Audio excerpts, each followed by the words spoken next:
Abakozi bahagaritse akazi hadakurikijwe amategeko mw'ihinguriro ry'imiti Sifar bazohanwa nk'uko bimenyeshwa n'umushikiranganji w'abakozi n'akazi Venuste Muyabaga mu rugendo yagize muri iryo hinguriro kuri uyu wa ndwi Rusama umwaka wa 2024. Ni nyuma yaho abakozi bo muri iryo hinguriro bari bahagaritse akazi kuko hari ivyo batatunganirijwe n'abakoresha babo. Abakozi bari bahagaritse akazi kubejo tugiyeyo twasanze by'ukuri ibyo bavuga, ibyo bashaka, ibyo bareklama byumvikana, ariko hajyamo ikosa, bakoze ikosa bahagarika akazi bidakurikije amategeko.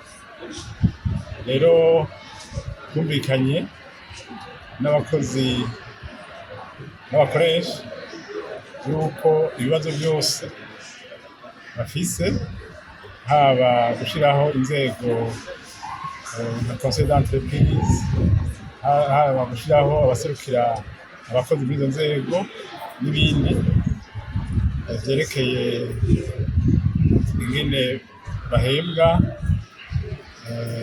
vyagiye birahindagurika ku gahembo baronka. Byose twavuze yuko bakoranye n'aba inspecteur bagenduzi b'akazi babiri baberetse guhera ejo bafise amayinga abiri kugira ibyo bibazo byo ku murongo. Ariko muri ayo makosa yabaye harimo ikibazo gikomeye, aho ihinguriro ryagombye gusohora umuti, ariko uwo muti bigaragara biboneka neza yuko hatakurikijwe ibisabwa byose kugira ukorwe. Nicyo gituma twaje duhamagara buno nyene abo mu bushikiranganji bw'amagara y'abantu, kandi twasanze bari bamaze no kubikorerako ku munsi wa gatanu bari baje. Twumvikanye kandi batubariye ko bagiye kure yuko iyo miti yose iteye amakenga izoguma mu bubiko, itazosohoka ku bubiko bwa Sifar, ahubwo izoca isamburwa kugira ntije konona amagara y'abenegihugu. Kandi abo mu bushikiranganji bw'amagara y'abantu batwemereye yuko bagiye kugwiza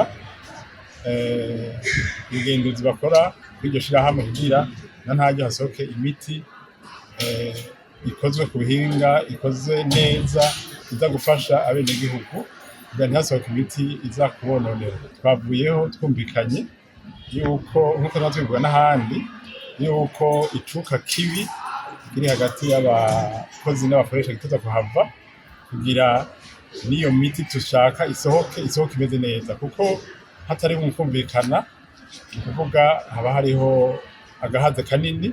Rero ntitushobora kubishigikira. Nicyo gituma twahamagariye abo vyega bose ko guhera ejo baja ku kivi kugira ibyo bibazo bihere. Turizeye rero yuko bizohera.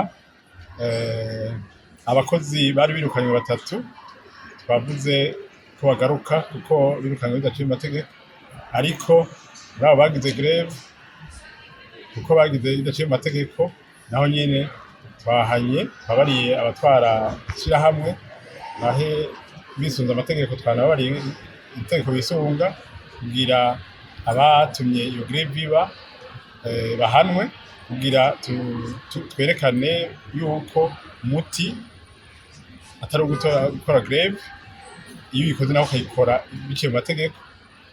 Bisigura rero yuko twabahanye kugira ibyo bintu haba muri Sifar haba n'ahandi ntibizosubire. Avuye aho muri iryo hinguriro ry'imiti Sifar, umushikiranganji w'abakozi n'akazi yaciye yishikira muri kaminuza yitiriwe Ibiyaga Binini, aho hari abakozi bashika 17 bari bituye ubugenduzi bukuru bw'akazi ko bafashwe nabi kandi batagira amasezerano y'akazi. Ikibazo cy'abakozi bashika 17 bandikiye ubushikiranganji bavuga ko bafashwe nabi kandi badafise amasezerano y'akazi atekanijwe uko bitekanijwe n'amategeko.